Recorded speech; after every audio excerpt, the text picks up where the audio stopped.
G'day everyone. Thought I'd do a video and catch you up on some of what I've been up to. Excuse me, I've got a bit of a slight cold at the moment. No, not the Rona, just a cold. I've just, if I had a smell-o-vision on YouTube, you'd better smell the lovely aroma of Tester's Dull Coat. It's my last can up here. My last can. I just finished a can spraying these Vikings, and this is my one can left. And apparently it's no longer available, so there you go. Got that from McCann's Models down in Hobart. Last time I went into McCann's, they said no, can't get it anymore. So that's okay. There are alternatives. I got plenty of other like brush-on matte varnish alternatives, and they will have to suffice. This stuff was useful particularly for just quickly spraying over and taking the sheen off grass tufts. I mean, I've already like matte varnished with brush-on stuff using, in this case, a couple of layers of AK Interactive Ultra Matte varnish, especially on, especially make sure I do 2 coats on things like flags and shield decals to stop them, will help stop them shrinking and because they can be slightly shiny.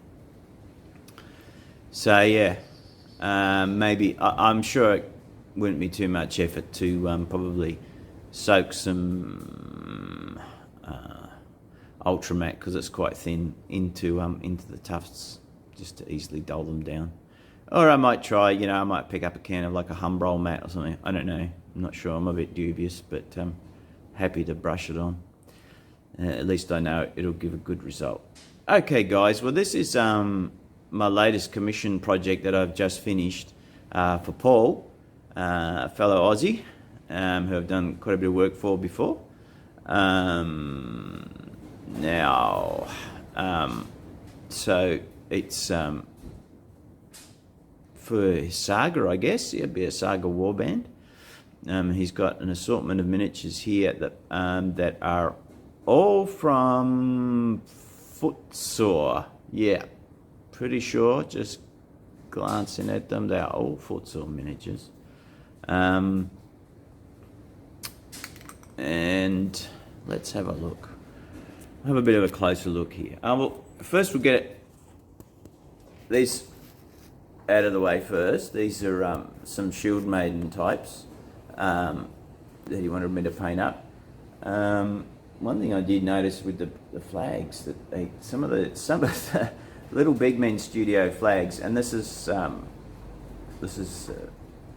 well, I'm a bit puzzled by Little Big Men Studios making such large flags, but it looks almost like it'd be better on a 40mm figure. But hey, we don't know exactly. We weren't there. I wasn't there. I don't know what size banners they carried. So it looks cool, and the rule of cool, I say.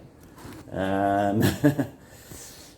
mean, even the whole subject of Shield Maidens is sort of somewhat, well, a fringe area, like somewhat like berserkers, historically speaking, but they're fun things for people to have in their games. So hey, rule of cool. Okay, so here are the ladies of the group, all from Footsore. And coming over here, oh, here we are. I believe this is their the Footsore Ragnar Lothbrok miniature, with his, you can just about make out down below his red tunic. Oh, come into focus. His hairy breeches above his leather boots. And so yeah, a couple of Viking leader types or elite warriors. So as always, I try to coordinate the colours reasonably well, make them complement each other. Say for instance on this guy you've got blues, but you've got complementary sort of orange tones and yellow and gold. And he's got a red beard as well, an orangey beard, so they kind of complement each other. And here's the Ragnar character. Oh, there he is.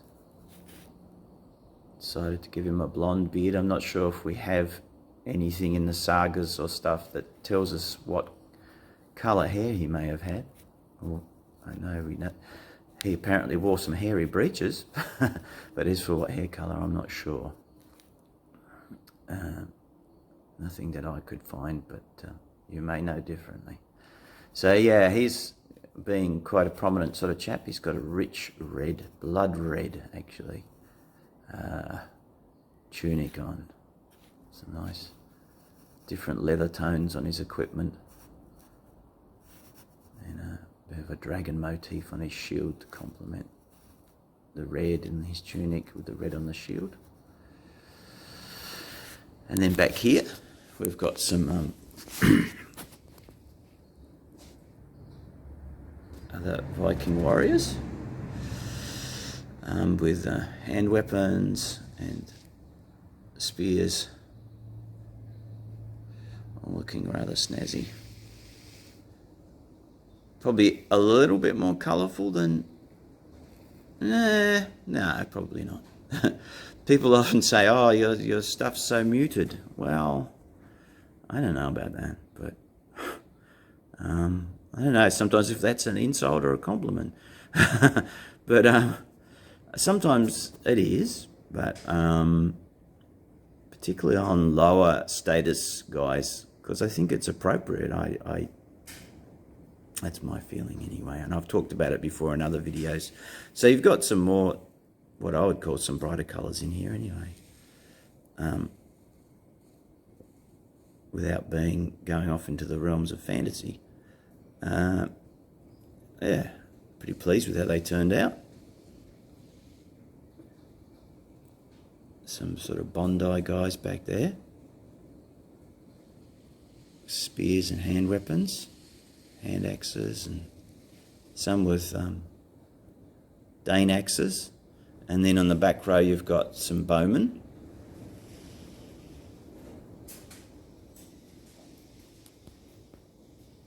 They should look pretty snazzy on the War Games table. And then back there, that's the Footsore Wanderer figure or something, the Odin type dude. I'm not sure if he plays a role in the game, I don't know, sort of, he's like a legendary character with the ravens on his shoulder, quite drab colours, sort of wandering through the countryside, not... Anyway,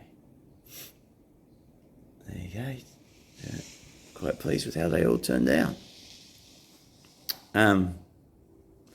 Yeah, I haven't been doing much lately on the hobby front for myself lately. In fact, I've more been thinking about selling some stuff off, because I don't know, I've been thinking about selling my own Dark Age stuff off. Not stop painting, as I enjoy painting for other people, and it's sort of an income stream as well. Well, it's my only income stream. But yeah, been thinking of selling off my stuff, because it doesn't get played with, just sits on a shelf, and doesn't do any good for anybody there, but someone else might get the pleasure of it if I sold it, and they might be able to enjoy it. So maybe I'll do a video of, although it'll be a lot of work, because I have to get it out of a cabinet in the house and bring it out where I can film it, my own Dark Age collection. So, I mean, at the moment my thoughts are about maybe selling off my Dark Age collection, my Middle-earth collection, which is mostly non-Games Workshop stuff. How Heck, I might even, may as well even just sell off the rest of my World War II stuff. I don't know. Hey, I don't know. Just don't get any gaming in, really.